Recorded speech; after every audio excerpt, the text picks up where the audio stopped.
नमस्कार साथियों, मैं लालचंद मीणा ममता की पाठशाला में एक बार आपका फिर से स्वागत करता हूं। हम पिछली क्लास में पढ़ रहे थे राष्ट्रपति का टॉपिक है उसके बारे में अध्ययन कर रहे थे और उसमें कुछ अनुच्छेदों के बारे में हमने अध्ययन कर लिया था। आज हम राष्ट्रपति की शक्तियाँ पढ़ेंगे। राष्ट्रपति की शक्तियाँ जैसे कार्यपालिका संबंधी शक्तियाँ, व्यवस्थापिका संबंधी शक्तियाँ हैं, विधायी शक्तियाँ हैं, न्यायिक शक्तियाँ हैं और वित्तीय शक्तियाँ हैं। उन शक्तियों के बारे में हम अध्ययन करेंगे कि कौन से अनुच्छेद में किस प्रकार की राष्ट्रपति की शक्ति का उल्लेख किया गया है। तो राष्ट्रपति की शक्तियाँ,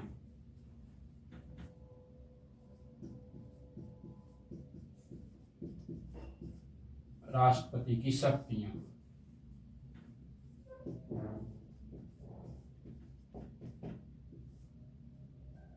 राष्ट्रपति की शक्तियों के बारे में अध्ययन करेंगे। तो सबसे पहले हम पढ़ेंगे राष्ट्रपति की शक्तियों में कार्यपालिका संबंधी शक्ति। कौन सी शक्ति है? कार्यपालिका संबंधी शक्ति है।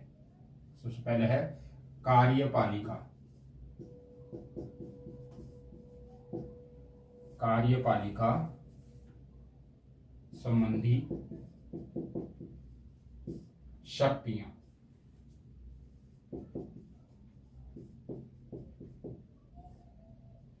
कार्यपालिका संबंधी शक्तियां। अब कार्यपालिका संबंधी शक्तियां जैसे कौन से अनुच्छेद में किस प्रकार की शक्ति का उल्लेख किया गया है, तो उस शक्ति के बारे में हम अध्ययन करेंगे। जैसे अनुच्छेद 53 में क्या है, 74 में क्या है, 75 में क्या है, उनके बारे में अध्ययन करेंगे। सबसे पहले है 53, अनुच्छेद 53 है। अनुच्छेद 53, अनुच्छेद 53 क्या कहता है कि संघ की समस्त जो कार्यपालिका शक्तियां हैं वो राष्ट्रपति में निहित होती है। संघ की समस्त शक्तियां किसमें निहित होती? राष्ट्रपति में निहित होगी। संघ की समस्त शक्तियां, संघ की समस्त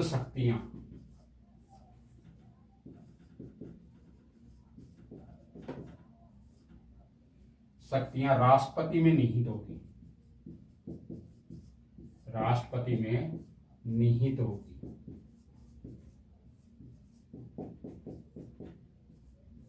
किसमें निहित होगी?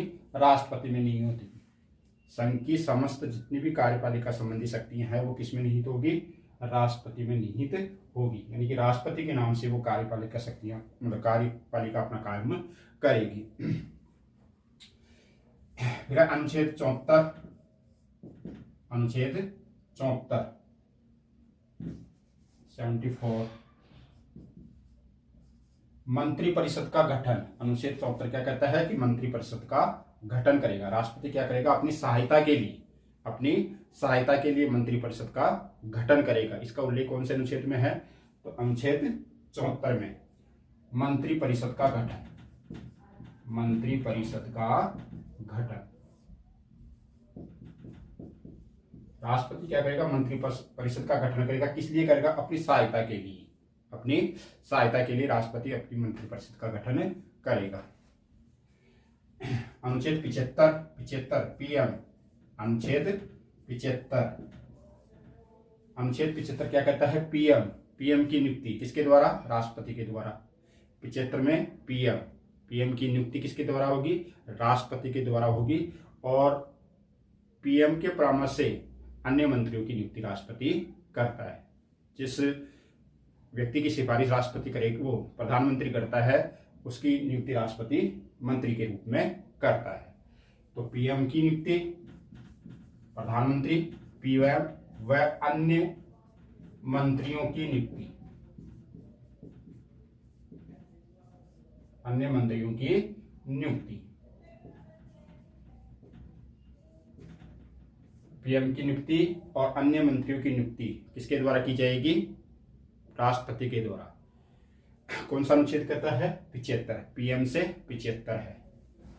अनुच्छेद 76 76 महान्यायवादी।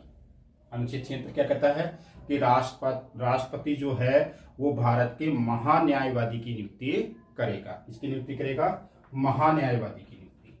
भारत के महान्यायवादी की नियुक्ति किसके द्वारा की जाएगी? ये भी राष्ट्रपति के द्वारा की जाएगी। भारत सरकार के महान्यायवादी की नियुक्ति किसके द्वारा की जाएगी? राष्ट्रपति के द्वारा की जाएगी। अनुच्छेद 77, अनुच्छेद 77, अनुच्छेद 77 कहता है कि भारत सरकार के समस्त कार्य, भारत सरकार के जितने भी कार्य है, समस्त कार्य है, वो राष्ट्रपति के नाम से संपादित किए जाएंगे। भारत सरकार के समस्त कार्य किसके नाम से संपादित होंगे? राष्ट्रपति के नाम से संपादित किए जाएंगे। भारत सरकार के समस्त कार्य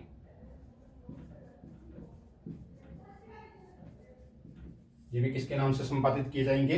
राष्ट्रपति के नाम से संपादित किए जाएंगे। अनुच्छेद 78, 78, अनुच्छेद 78, अनुच्छेद 78 कहता है कि राष्ट्रपति संघ के मामले में सूचना प्राप्त कर सकता है। राष्ट्रपति क्या कर सकता है? संघ के मामले में सूचना प्राप्त कर सकता है। सूचना प्राप्त करने का अधिकार है। संघ की सूचना प्राप्त करने का क्या है? उसको अधिकार है। जितने भी संघ के मामले में सूचनाएं है वो राष्ट्रपति क्या कर सकता है? मांग सकता है। और पीएम क्या करता है? उसको वो सूचना देता है। अर्थात पीएम बोलता है कि मेरा यह कर्तव्य है तो मैं आपको ये सूचना दूंगा, और राष्ट्रपति को सूचना प्राप्त करने का अधिकार है। पीएम का क्या है? वो सूचना बताने का कर्तव्य है। तो 78 में है संघ के सूचना प्राप्त करने का अधिकार। राष्ट्रपति क्या कर सकता है? सूचना प्राप्त कर सकता है। एक बार इसके स्क्रीनशॉट ले लो।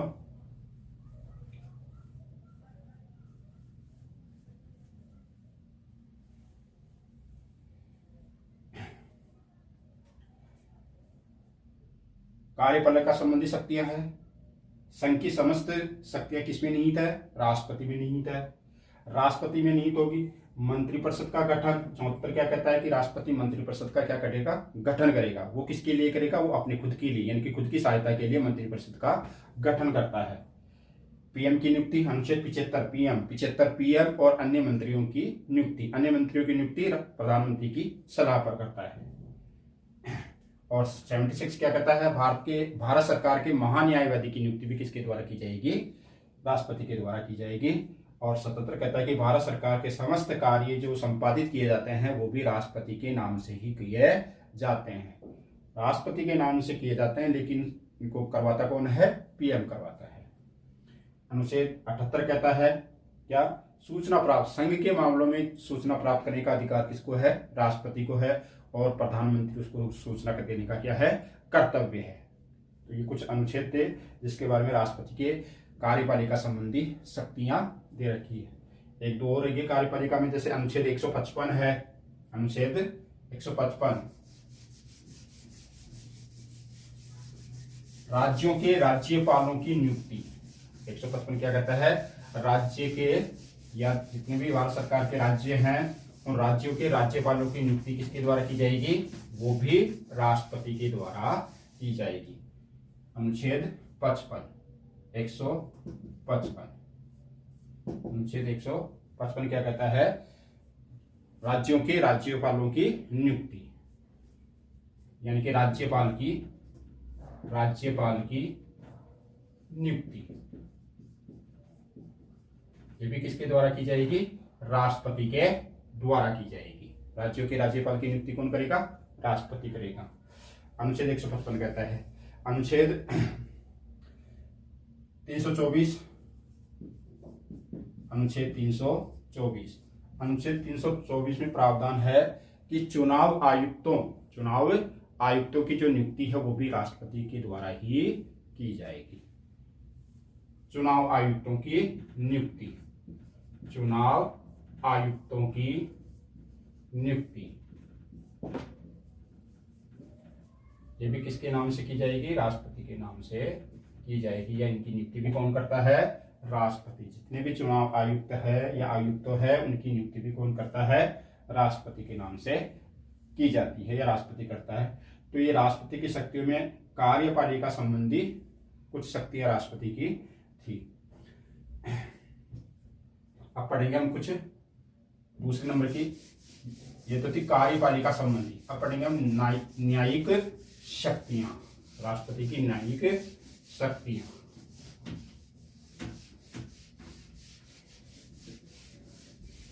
राष्ट्रपति की न्यायिक शक्तियां।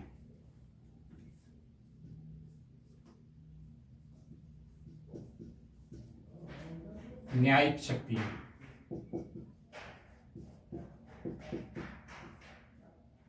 राष्ट्रपति की न्यायिक शक्ति। कार्यपालिका शक्ति के बाद क्या है, अब न्यायिक शक्तियां है। अनुच्छेद 72, अनुच्छेद 72, अनुच्छेद 72 समाधान की शक्ति। राष्ट्रपति की क्या है, समाधान की शक्ति। समाधान की शक्ति का उल्लेख है कौन से अनुच्छेद में, अनुच्छेद 72 में। समाधान की शक्ति कौन से अनुच्छेद में, ये अनुच्छेद 72 में। अब समाधान की जो शक्ति है 72 में है, उसमें कुछ शब्दावली है राष्ट्रपति की सजा से संबंधित, वो कम करने से संबंधित कुछ प्रावधान है। जैसे एक तो है समाधान, एक तो क्या है, समाधान है, एक है परिहार, परिहार, एक है लघुकरण, लघुकरण, एक है विराम, एक है प्रविलंबन, प्रविलंबन। ये कुछ शब्दावली है राष्ट्रपति की समाधान की शक्ति से संबंधित। ये कौन सी शक्ति में क्या है, समाधान में क्या है। समाधान यानी कि जो किसी सजा प्राप्त व्यक्ति है, उस सजा प्राप्त व्यक्ति की जो सजा है, उस सजा को पूर्णतया माफ करना। सजा को क्या करना, सजा को पूर्णतया माफ करना। कोई भी व्यक्ति है, उसकी सजा को क्या कर दिया जाता है, पूर्णतया माफ कर दिया जाता है। इस प्रकार से क्षमा कर दिया जाता है कि उसने कभी कोई अपराध किया ही नहीं हो, यानी कि उस सजा को क्या करता है, वो पूर्णतया माफ कर देता है। दूसरी शक्ति है लघुकरण, परिहार। दूसरी है परिहार, परिहार है।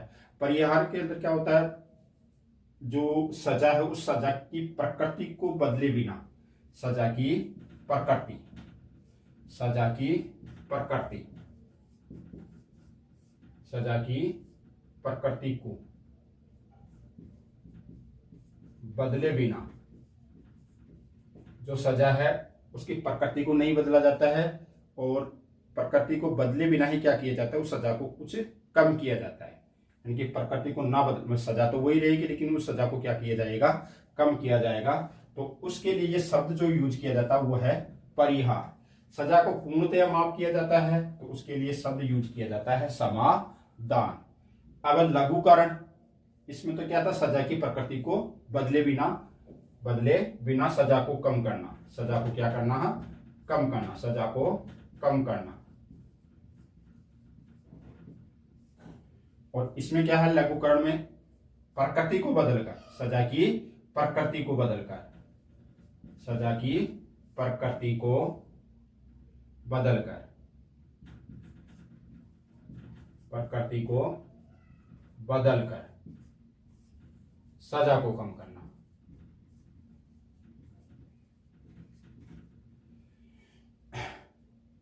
परिहार में तो प्रकृति नहीं बदलती है, और लघुकरण में क्या करते थे, उसकी प्रकृति को बदल दिया जाता है। इसमें तो प्रकृति सेम रहती है और इसमें प्रकृति को क्या किया जाएगा, बदल दिया जाएगा। लघुकरण कम करना, लेकिन प्रकृति को बदलकर, सजा की प्रकृति को क्या किया जाएगा, बदलकर उसको कम किया जाएगा। विराम, अगला है विराम। विराम का मतलब है जो दंडादेश है, उस दंडादेश के निष्पादन को रोकना। दंडादेश के निष्पादन को रोकना, दंडादेश, जो दंड का आदेश है उस आदेश को, दंडादेश को रोकना। विराम में क्या किया जाता है, दंडादेश को रोकना। एक शब्द है प्रविलंबन। प्रविलंबन यानी कि उस सजा को कुछ समय के लिए रोकना, सजा को सजा को कुछ समय के लिए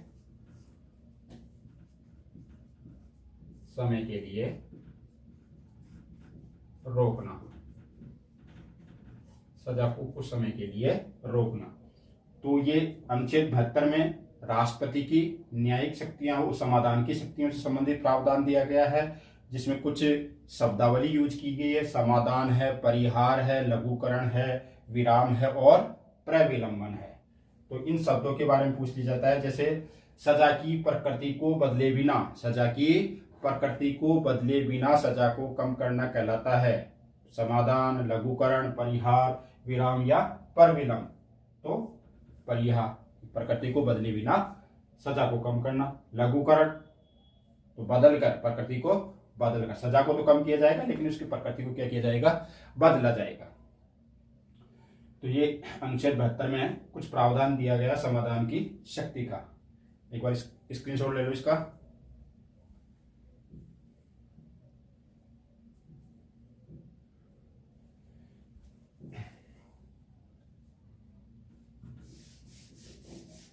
अनुच्छेद 72 में समाधान की, राष्ट्रपति की न्यायिक शक्तियों में समाधान की शक्तियों का हमने क्या किया है, अध्ययन किया है।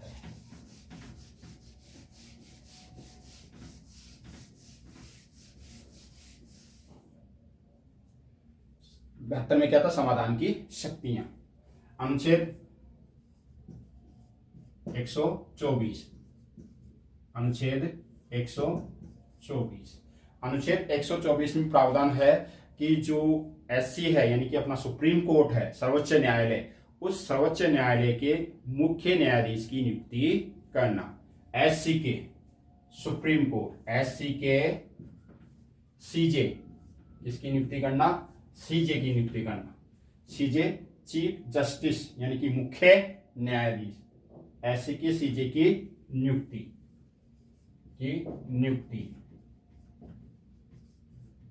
सर्वोच्च न्यायालय के मुख्य न्यायाधीश की नियुक्ति भी किसके द्वारा की जाएगी, राष्ट्रपति के द्वारा की जाएगी।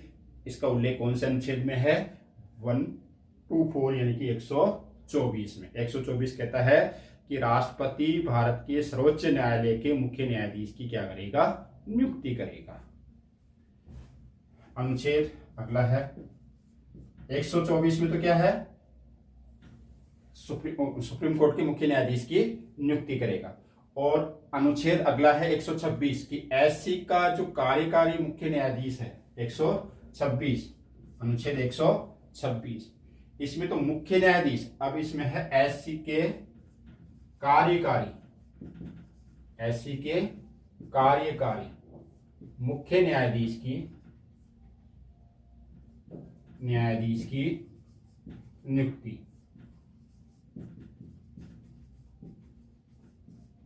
124 तो कहता है कि मुख्य न्यायाधीश, सुप्रीम कोर्ट का मुख्य न्यायाधीश, उसकी नियुक्ति राष्ट्रपति करेगा।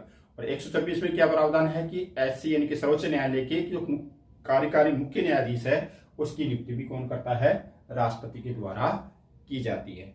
अनुच्छेद 143, अनुच्छेद 143 143 कहता है कि राष्ट्रीय महत्व के मामलों में एससी से परामर्श लेना। राष्ट्रपति क्या कर सकता है, जितने भी राष्ट्रीय महत्व के मामले हैं उन राष्ट्रीय महत्व के मामलों में एससी यानी कि सर्वोच्च न्यायालय से क्या ले सकता है, वो परामर्श ले सकता है। और सर्वोच्च न्यायालय राष्ट्रपति को राष्ट्रीय महत्व के मामलों में परामर्श दे सकता है। तो राष्ट्रीय महत्व के मामलों में, राष्ट्रीय महत्व के मामलों में एससी से यानी कि सर्वोच्च न्यायालय से परामर्श लेना, ये कौन सी शक्तियों में आती है, राष्ट्रपति की न्यायिक शक्तियों में आती है। न्यायिक शक्तियों में हमने अध्ययन किया अनुच्छेद 72। अनुच्छेद 72 क्या कहता है कि राष्ट्रपति की समाधान की शक्ति है। समाधान की शक्ति में कुछ शब्दावली है, जैसे समाधान है यानी कि सजा को पूर्णतया माफ करना। परिहार है, परिहार का मतलब है कि प्रकृति को बिना बदले सजा को कम करना। प्रकृति को नहीं बदला जाता है, सजा को क्या किया जाएगा, कम किया जाएगा। किसके अंदर, परिहार के अंदर, परिहार के अंदर। ये हमने पढ़ लिया अनुच्छेद 72 के अंदर। लघुकरण, प्रकृति को बदलकर सजा की प्रकृति को चेंज किया जाता है और उस प्रकृति सजा को बदलकर उस सजा को क्या किया जाएगा, कम किया जाएगा। लघुकरण के अंदर विराम यानी कि जो दंडादेश है उस दंडादेश के निष्पादन को रोकना, और एक है प्रविलंबन यानी कि सजा को कुछ समय के लिए रोकना। तो ये कुछ शब्दावलियां थी न्यायिक शक्तियों की संबंधित। और 124 अनुच्छेद 124 कहता है कि एससी के मुख्य न्यायाधीश की नियुक्ति भी राष्ट्रपति के द्वारा। अनुच्छेद 126 कहता है कि एससी के कार्यकारी मुख्य न्यायाधीश की नियुक्ति भी कौन करता है, राष्ट्रपति करता है। और 143 कहता है कि राष्ट्रपति राष्ट्रीय महत्व के मामलों में सुप्रीम कोर्ट से परामर्श ले सकता है, और राष्ट्रीय महत्व के मामलों में सुप्रीम कोर्ट राष्ट्रपति को परामर्श देने के लिए बाध्य नहीं लेकिन दे सकता है। तो ये राष्ट्रपति की हमने दो प्रकार की शक्तियां पढ़ी है, एक तो कार्यपालिका संबंधी शक्तियां हैं और एक न्यायिक शक्तियां। अब जैसे विधायी शक्तियां बच गई है और आपातकालीन शक्तियां बच गई है, तो उनका बात आगे अध्ययन करेंगे। धन्यवाद।